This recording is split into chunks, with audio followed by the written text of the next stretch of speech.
الحمدللہ رب العالمین والصلاة والسلام علی محمد الامین۔ اعوذ باللہ من الشیطان الرجیم، بسم اللہ الرحمن الرحیم۔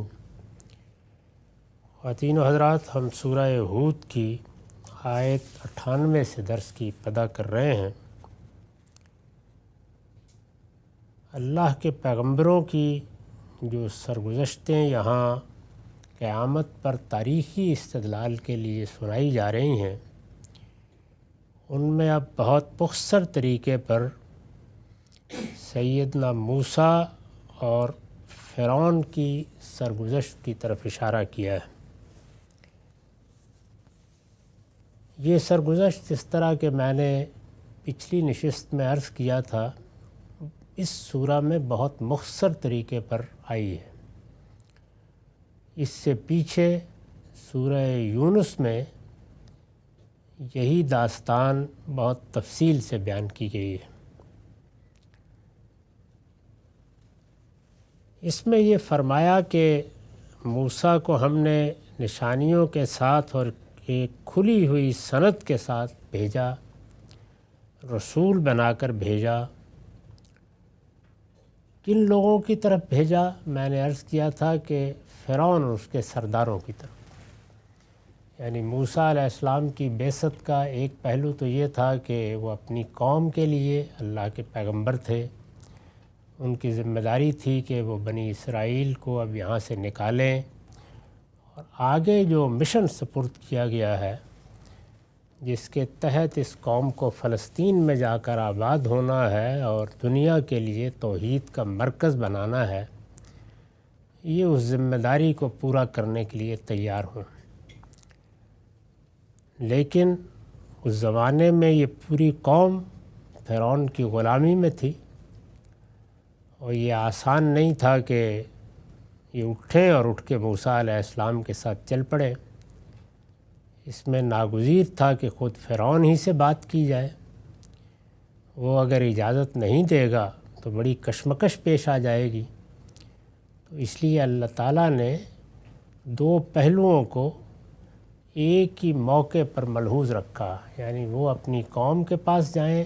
قوم تو پوری کی پوری ایمان لے آئی، سب لوگوں نے مان لیا، لیکن فرعون اور اس کے سرداروں پر بھی حجت تمام کر دی جائے۔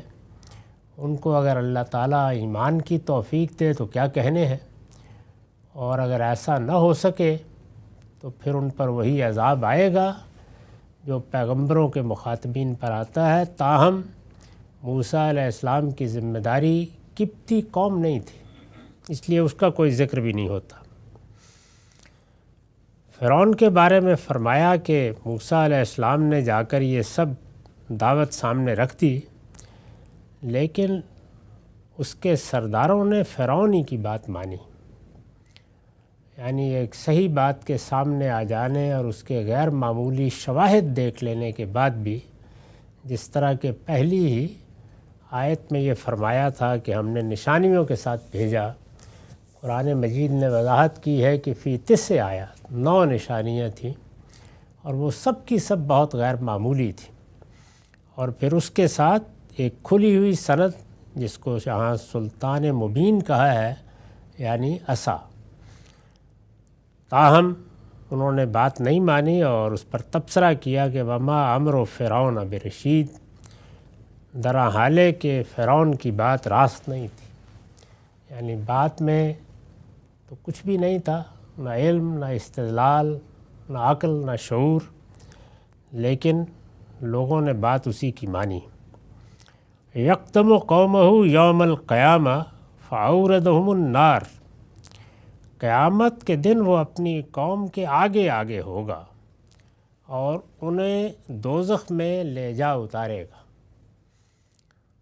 اس سے یہ بات معلوم ہوئی کہ یہ کتنی بڑی ذمہ داری ہے کہ کوئی شخص کسی قوم کی قیادت کے منصب پر فائز ہو اور وہ انہیں صحیح راستہ دکھانے کے بجائے جہنم میں لے جا اتارے۔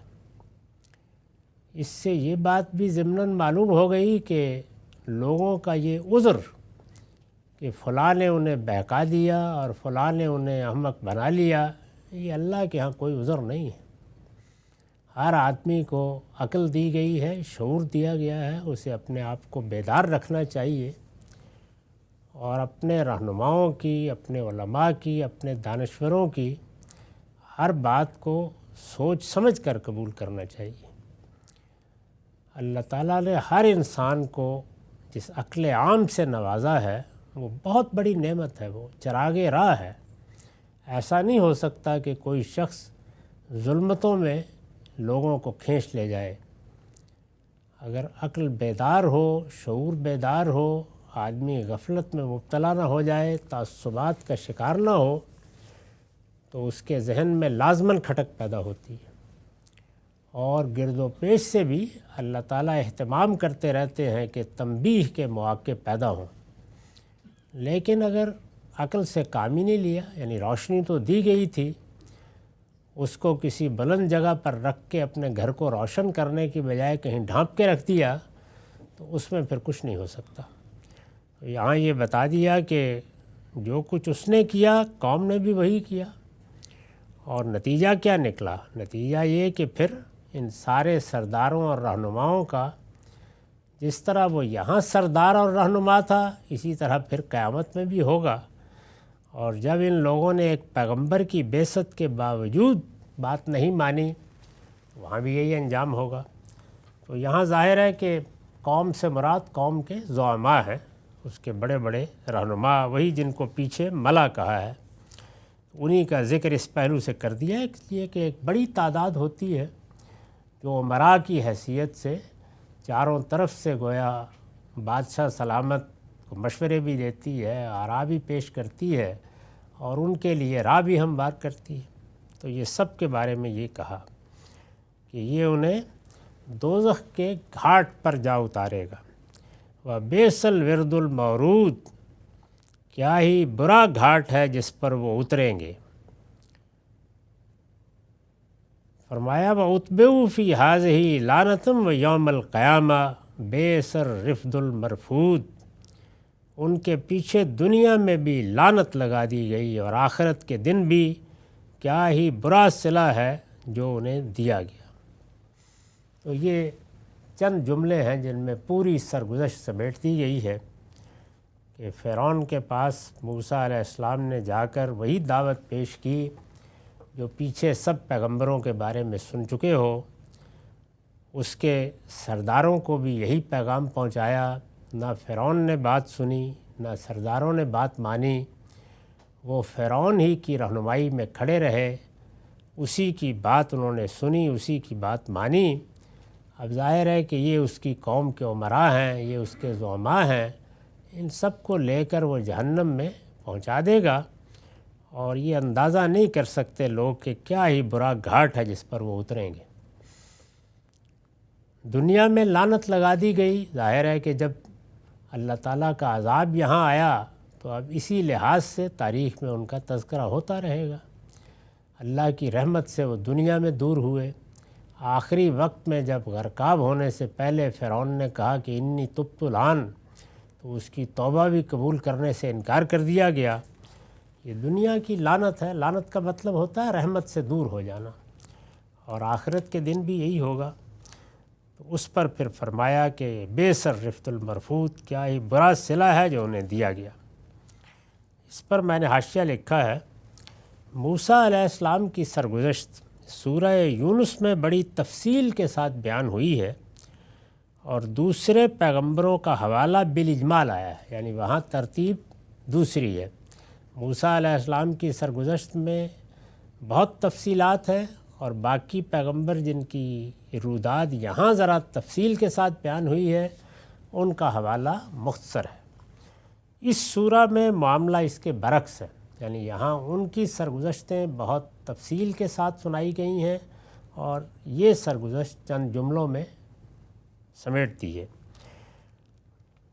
اس سے معلوم ہوا کہ یہ دونوں صورتیں ایک دوسرے کی تکمیل کر رہی ہیں۔ قرآن مجید کی صورتوں میں اسی طرح کی چیزیں ہیں جو بتاتی ہیں کہ دونوں صورتیں توام ہیں، یعنی یہ جو صورتیں پیر کی صورت میں ہوتی ہیں، صورتوں کے جوڑے بن جاتے ہیں، تو تو یہ بعض اوقات تو اسلوب کا اشتراک ہوتا ہے، جیسے قل اعوذ برب الفلق قل اعوذ برب الناس، یعنی پڑھتے ہی اسلوب اور جو فارم ہے، صورت ہے جس میں مضمون کو ڈھال دیا گیا ہے، وہی بتا دیتا ہے کہ ملتی جلتی صورتیں ہیں۔ بعض موقعوں پر مخاطبین کا اشتراک ہوتا ہے، یعنی اگر مخاطب ایک میں یہود ہیں اور دوسرے میں نصارہ ہیں تو وہ خود بھی بھائی بھائی ہیں، تو یہ چیز ان کے توام ہونے کا باعث بن جاتی ہے۔ اسی طرح سرگزشتوں کی نوعیت بھی، یعنی اگر ایک سورہ میں ایک پہلو کی تفصیل ہے تو دوسرے میں دوسری کی تفصیل کر دی گئی تو مل کر مضمون مکمل ہو جاتا ہے۔ یہ آخری سرگزشت تھی۔ اس کے بعد اب رسول اللہ صلی اللہ علیہ وسلم کے مخاطبین کو، یعنی جن کے لیے سورہ نازل ہوئی ہے، ان سرگزشتوں سے کیا سبق لینا چاہیے اس کی طرف متوجہ کیا جا رہا ہے۔ یہ میں عرض کر چکا ہوں کہ قرآن مجید کوئی تاریخ کی کتاب نہیں ہے کہ وہ آپ کو یہ واقعات سنا رہا ہے۔ سورہ میں ایک مضمون ہے جس مضمون پر استدلال کے لیے یہ سب چیزیں پیش کی گئی ہیں، تاریخی استدلال ہے۔ تو اب جب سورہ خاتمے کو پہنچ رہی ہے تو اس استدلال سے کیا نتائج نکلتے ہیں ان کی طرف مخاطبین کو توجہ دلائی جا رہی ہے۔ فرمایا ذالک من انباء القری نقصہ علیک منہا قائم و حسید، یہ ان بستیوں کی سرگزشتیں ہیں جو ہم تمہیں سنا رہے ہیں۔ بستیوں کی یعنی وہ بستیاں جن کی طرف اللہ کے رسول آئے۔ تو ارشاد فرمایا کہ یہ ہم سنا رہے ہیں۔ کیوں سنا رہے ہیں یہ آگے واضح ہو جائے گا۔ یہاں میں نے حاشیہ لکھا ہے، یہاں سے آگے رسول اللہ صلی اللہ علیہ وسلم کے مخاطبین کو اس سبق کی طرف توجہ دلائی جا رہی ہے جو ان سرگزشتوں سے انہیں حاصل کرنا چاہیے جو پیچھے بیان ہوئی، یعنی کیوں سنائی گئی۔ ہم نے یہ قصے سنائے ہیں، یہ واقعات بتائے ہیں، تو کیوں بتائے ہیں یہ اب اللہ تعالیٰ بیان فرما رہے ہیں۔ فرمایا ایک نظر ڈال کے دیکھو، یعنی یہ جو واقعات سنائے گئے ہیں یہ تمہاری تاریخ ہے۔ آج یہیں کے تھے، سمود یہیں کے تھے، مدین تمہارے راستوں سے زیادہ دور نہیں ہے، قوم لوط کی بستیوں سے بھی تم واقف ہو، اور فرعون کی سرگزشت بھی تم نے سن رکھی ہے۔ تو ان بستیوں پر ایک نگاہ ڈال کے دیکھو، منہا قائم و حسید، ان میں بعض کھڑی ہیں اور بعض کی فصل کٹ چکی ہے۔ جیسے کھیتی کھڑی ہوتی ہے تو لگتا ہے نا کہ ایک سرسبز و شاداب جگہ ہے، یا اس پر پھل آ گیا ہے، یا دانے پڑ گئے ہیں، تو ایک منظر ہوتا ہے۔ ایسے ہی انسانی بستیاں ہیں، لوگ ہیں، نکلے ہوئے ہیں، کام کر رہے ہیں، گھر بنا رہے ہیں۔ تو تشبیہ میں یہ چیز ملحوظ رکھی ہے کہ گویا کچھ وہ ہیں کہ جو کھڑی ہیں ان بستیوں میں سے، اور کچھ وہ ہیں کہ جن کی فصل کٹ گئی۔ اور جب آپ کبھی کھیت میں دیکھیں جہاں فصل کٹی ہوتی ہے تو جو صورت اس وقت کھیت کی ہو جاتی ہے، وہی جب اللہ تعالیٰ کی طرف سے ان بستیوں کو سنسار کر دیا گیا تو ان کی ہو جاتی ہے۔ تو بڑی خوبصورت تشبیہ ہے، منہا قائم و حسید، یعنی ان میں سے بعض کھڑی ہیں اور بعض کی فصل کٹ چکی ہے۔ اس پر حاشیہ ہے، اصل میں قائم اور حسید کے الفاظ استعمال ہوئے ہیں، یعنی کھڑی ہیں ان کے لیے قائم، اور کٹ گئی ہیں اس کے لیے حسید۔ اصل میں قائم اور حسید کے الفاظ استعمال ہوئے ہیں، ان سے کیا مراد ہے؟ استاذ امام لکھتے ہیں، قائم کی ایک مثال مصر ہے، یعنی عذاب آیا، فرعون اور اس کے سردار مٹا دیے گئے، لیکن مصر نہیں ختم کر دیا گیا۔ قائم کی ایک مثال مصر ہے جس کے اندر سے فرعون اور اس کی قوم کو خدا نے نکالا اور لے جا کر سمندر میں غرق کر دیا، یعنی فرعون کی قوم، اس لیے کہ یہ لوگ اس قوم میں سے نہیں تھے جو مصر کی قوم تھی، باہر کے حکمران تھے۔ جیسے ہمارے ہاں انگریزوں کی حکومت رہی ایک زمانے میں، جس کے اندر سے فرعون اور اس کی قوم کو خدا نے نکالا اور لے جا کر سمندر میں غرق کر دیا۔ مکان قائم رہ گئے، مکین ناپید ہو گئے۔ یعنی یہ نکلے تو وہیں سے، اور ان کے مکان بھی اور ان کے محلات بھی وہ سب وہیں کھڑے رہ گئے، لیکن یہ باہر نکال لیے گئے اور غرقاب کر دیے گئے۔ حسید سے مراد قوم ہود اور قوم لوط وغیرہ کی بستیاں ہیں، جن کے مکان و مکین سب ناپید ہو گئے، صرف کسی کسی کے کچھ آثار اپنے مکینوں کی بدبختی کی داستان عبرت سنانے کے لیے رہ گئے۔ یعنی اگر رہ گئے تو کھنڈر رہ گئے، جیسے آپ موہنجو داڑو میں ہڑپا میں جا کر دیکھتے ہیں۔ تو فرمایا ان میں سے بعض کھڑی ہیں اور بعض کی فصل کٹ چکی ہے۔ وَمَا ظَلَمْنَاهُمْ وَلَٰكِنْ ظَلَمُوا أَنفُسَهُمْ، ہم نے ان پر کوئی ظلم نہیں کیا۔ یعنی یہ خیال نہ ہو کہ اس کائنات کا پروردگار کوئی ظالم خالق ہے اور بس غصے میں آ کے یہ کر دیا۔ فرمایا نہیں، ہم نے ان پر کوئی ظلم نہیں کیا، وَلَٰكِنْ ظَلَمُوا أَنفُسَهُمْ، بلکہ انہوں نے خود اپنے اوپر ظلم کیا تھا۔ یعنی جو کچھ ہوا وہ ان کے جرائم کی پاداش میں ہوا۔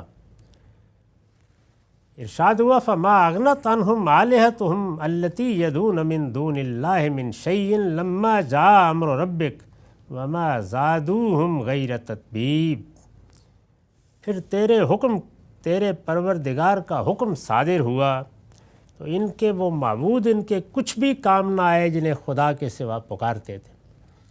مشرک قوموں میں سب سے زیادہ اعتماد اپنے معبودوں ہی پر ہوتا ہے، یعنی جو کچھ ہم ہیں وہ کریں گے، لیکن اصل میں تو ہم اپنے معبودوں کی شفقت کے زیر سایہ ہیں، ان کی پناہ میں ہیں، وہ ہماری مدد کریں گے۔ تو ارشاد ہوا کہ وہ اپنے معبودوں پر اعتماد کر کے کھڑے رہے، پروردگار کی دعوت انہوں نے قبول نہیں کی، پیغمبروں کی تکذیب کر دی، ان کو جھٹلا دیا۔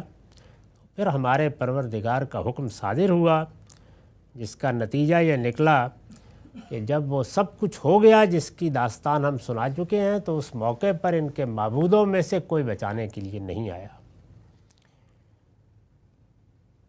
فرمایا ان کی بربادی کے سوا انہوں نے ان لوگوں کے حق میں کسی چیز کا اضافہ نہیں کیا۔ یعنی ہوا یہ کہ ان پر اعتماد کے نتیجے میں اگر کوئی رخصت ملنی بھی تھی اور مہلت کچھ آگے بڑھنی بھی تھی، وہ بھی ختم ہو گئی۔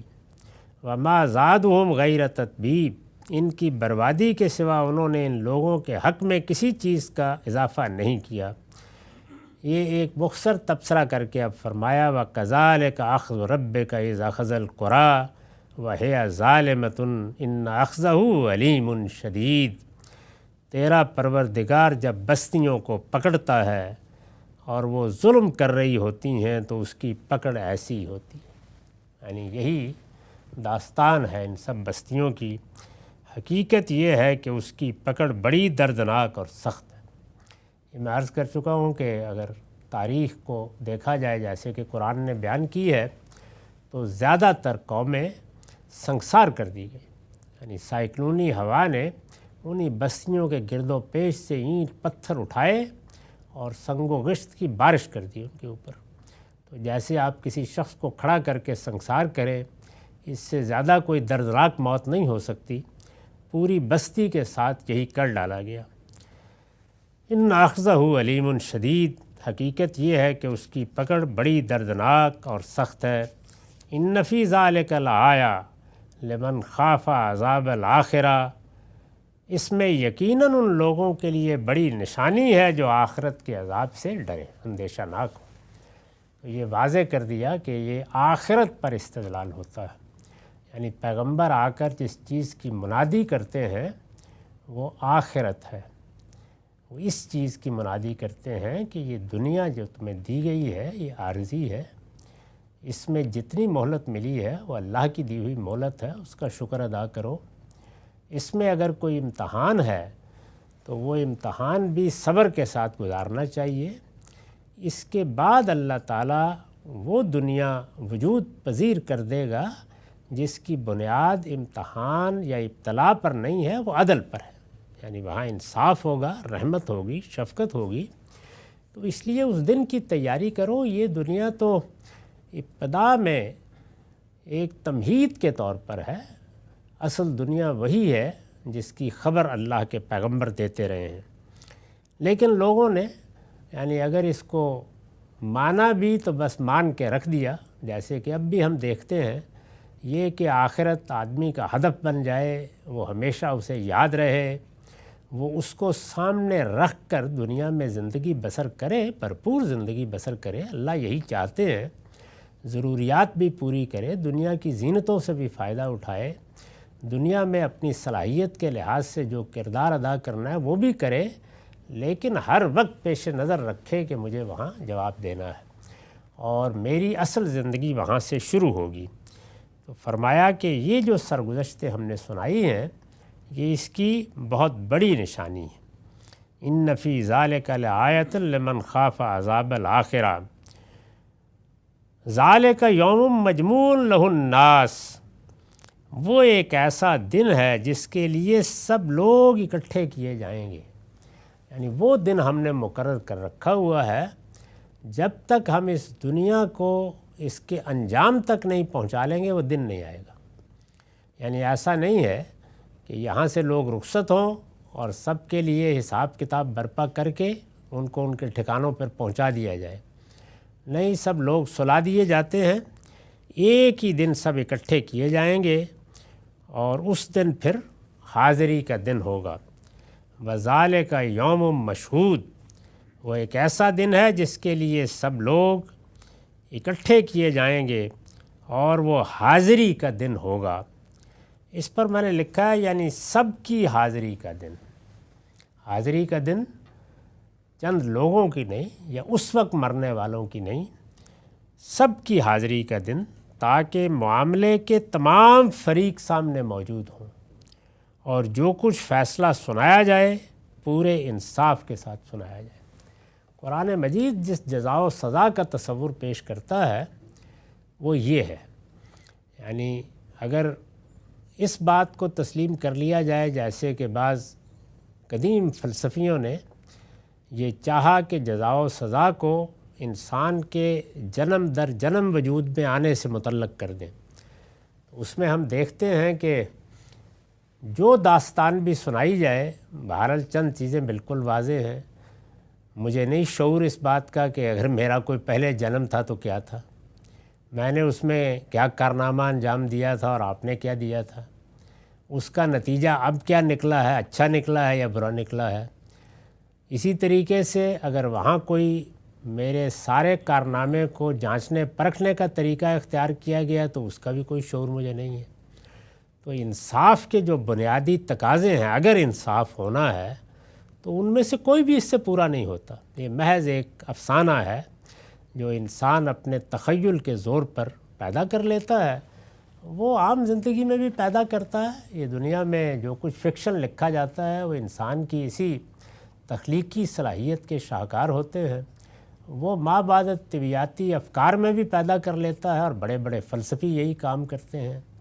یہی چیز پھر بعد میں ان مشاہدات کا باعث بھی بن جاتی ہے جس میں انسان غیب کا حریص ہو کر یہ چاہتا ہے کہ وہ کچھ دیکھ لے، لیکن اللہ تعالیٰ نے اور اللہ کے پیغمبروں نے جو تصور پیش کیا ہے اس میں آپ دیکھیے ابتدا یہاں سے کی ہے تبصرے کی کہ کوئی ادنا ظلم نہیں ہونا چاہیے۔ فرمایا میں نے یہاں بھی کوئی ظلم نہیں کیا، پوری داستان سنا دی ہے کہ میرے پیغمبر نے جب یہ کہا مجھ سے کہ یہاں تو کچھ راست باز بھی ہیں تو میں نے بتایا کہ ایک بھی نہیں، اس کے بغیر میں کوئی عذاب کا فیصلہ نہیں کرتا۔ تو یہاں پر بھی آخری درجے کا انصاف، برزخ میں بھی آخری درجے کا انصاف، اور پھر اس کے بعد یہ کہا کہ وہ ایک دن ہوگا، ایسا نہیں ہے کہ نہ کسی کو اس کا شعور ہو نہ خبر ہو، نہیں، لوگ اس دن سب جمع ہوں گے اور جو کچھ بھی کسی کا کارنامہ ہے وہ اگر اس دنیا کی ابتدا میں انجام پایا تھا اور اثرات آج تک ہیں تو وہ بھی سامنے ہوں گے، اور آج کا کوئی شخص ہے اس کے ماضی کی کیا داستان ہے وہ بھی سامنے ہوگی۔ تو انصاف کے تمام تقاضے پورے کر کے اللہ تعالیٰ اپنا فیصلہ سنائے گا، یہ بیان کیا گیا۔ آخرت کا یہ تعارف کرانے کے بعد توجہ دلائی ہے وَمَا نُؤَخِّرُهُ إِلَّا لِأَجَلٍ مَّعْدُودٍ، یعنی مسئلہ کیا ہے؟ مسئلہ یہ ہے کہ ذرا دور ہے، یعنی ہمارے لحاظ سے، فرمایا تمہارے لحاظ سے دور ہے، لیکن میں نے جتنی مہلت دی ہے اس کے لحاظ سے بس یہ ایک گنتی کی مدت ہے، کچھ بھی نہیں ہے۔ تو ارشاد فرمایا ہم اس کو بس ایک گنتی کی مدت کے لیے ٹال رہے ہیں، یعنی مہلت جو ہے وہ بس گنی ہوئی مہلت ہے، وہ بڑی مہلت نہیں ہے۔ یہ چند ہزار سال ہی ہیں جو تمہیں ملے ہیں، اور کچھ اور مل جائیں گے، اس کے بعد یہ مدت ختم ہو جانی ہے۔ ہم اس کو بس ایک گنتی کی مدت کے لیے ٹال رہے ہیں۔ اس پر میں نے حاشیہ لکھا ہے نبی صلی اللہ علیہ وسلم کی بعثت، ظاہر ہے کہ یہاں مخاطبین رسول اللہ کے زمانے کے لوگ ہیں۔ نبی صلی اللہ علیہ وسلم کی بعثت اور آپ پر نبوت کا خاتمہ بجائے خود اس بات کی علامت ہے کہ قیامت اب زیادہ دور نہیں، یعنی نبوت کا خاتمہ خود قیامت کے قریب آنے کی علامت ہے۔ اور اس کو بعض روایتوں میں بیان ہوا ہے کہ حضور نے بیان بھی فرمایا، یہ کہا کہ قیامت اور میں بس ایسے ہی ہیں جیسے دو انگلیاں ہیں، میں آ گیا ہوں، یہ بھی آ گئی۔ اور یہ فی الواقع ایک گنتی کی مدت ہی ہے جس کے لیے اسے مؤخر کیا گیا۔ ہمارے لیے 1000 1500 سال 2000 سال بہت مدت ہوتی ہے، لیکن اللہ کے ہاں بس یہی صورتحال ہے۔ ہم اس کو بس ایک گنتی کی مدت کے لیے ٹال رہے ہیں۔ یوم یات لا تکلم نفس الا باذن فمنہم شقی و سعید، جب وہ دن آ جائے گا، حاضری کا دن آ جائے گا، لوگوں کے اکٹھا کرنے کا دن آ جائے گا، تو کوئی شخص خدا کی اجازت کے بغیر کلام نہ کر سکے گا۔ یہی در حقیقت اس دن کا اصل تعارف ہے، یعنی ایک پروردگار، بادشاہی اس دن اسی کی، وہی مالک ہوگا، وہی تخت پر ہوگا، وہی فیصلے سنائے گا۔ کسی کو اجازت کے بغیر بات کرنے کا وہاں اجارہ نہیں ہوگا۔ اس کو قرآن نے بہت وضاحت کے ساتھ بیان کیا ہے، اس لیے کہ خاص طور پر انبیاء کی امتوں میں شفاعت کے تصورات پیدا ہو جاتے ہیں، اور اس میں لوگ اپنی تقدیر بعض شخصیتوں سے وابستہ کر کے یہ سمجھتے ہیں کہ وہ اللہ تعالیٰ کو روک لیں گے۔ اگر کوئی ہمارے بارے میں ہماری رائے کے خلاف فیصلہ ہوا تو اس کو بدلوا لیں گے۔ تو اس لیے عام طور پر قرآن اس کو اس طرح سے بیان کرتا ہے کہ کسی کو وہاں ہمت نہیں ہوگی۔ یوم یاتی لا تکلم نفس الا باذن، جب وہ دن آ جائے گا تو کوئی شخص خدا کی اجازت کے بغیر کلام نہ کر سکے گا۔ پھر لوگوں میں سے کچھ بدبخت ہوں گے اور کچھ نیک بخت، یعنی یہ فیصلہ ہوگا۔ ظاہر ہے کہ یہ ایک عام تقسیم ہے، یعنی کچھ وہ ہوں گے کہ جن کا اعمال نامہ اس قابل نہیں ہوگا کہ ان کے لیے جنت کا فیصلہ ان کے اعمال کی بنیاد پر ہو جائے، اور کچھ کا معاملہ یہ ہوگا کہ وہ بہرحال کامیاب ٹھہریں گے، فائز المرام ہوں گے۔ یہ جو فرمایا کہ کوئی کلام نہیں کر سکے گا، میں نے اس کی وضاحت کی ہے، یہ اس لیے فرمایا ہے کہ ان بے بنیاد توقعات کا خاتمہ ہو جائے جو لوگ ان ہستیوں سے وابستہ کر لیتے ہیں جنہیں وہ اپنے زوم کے مطابق خدا کے حضور میں شفاعت کرنے والا سمجھتے ہیں۔ یہ اس کی نفی کر دی ہے کہ نہیں، اس کا کوئی سوال نہیں، کسی کو اللہ اجازت دے، کسی کو عزت دے، وہ الگ چیز ہے، لیکن یہ کہ یہ اجازت تو اس پروردگار کی طرف سے ملنی ہے، اس کے ہاں رحمت کا کوئی احساس تمہارے لیے پیدا ہوگا تو پھر توقع کر سکتے ہو۔ تو اس لیے سارے معاملات اسی سے وابستہ رکھو، کیونکہ فیصلہ اس کی طرف سے صادر ہونا ہے، اور دن معمولی نہیں ہے، اس لیے کہ فمنہم شقی و سعید، کچھ نے بدبخت ہو کر وہاں اپنے سیاہ چہروں کے ساتھ کھڑے ہونا ہے، اور کچھ نیک بخت ہوں گے جن کو کامیابی کا مژدہ سنایا جائے گا، تو اس کی تیاری کرو۔ اقول قولی ھذا واستغفر اللہ لی ولکم ولسائر المسلمین۔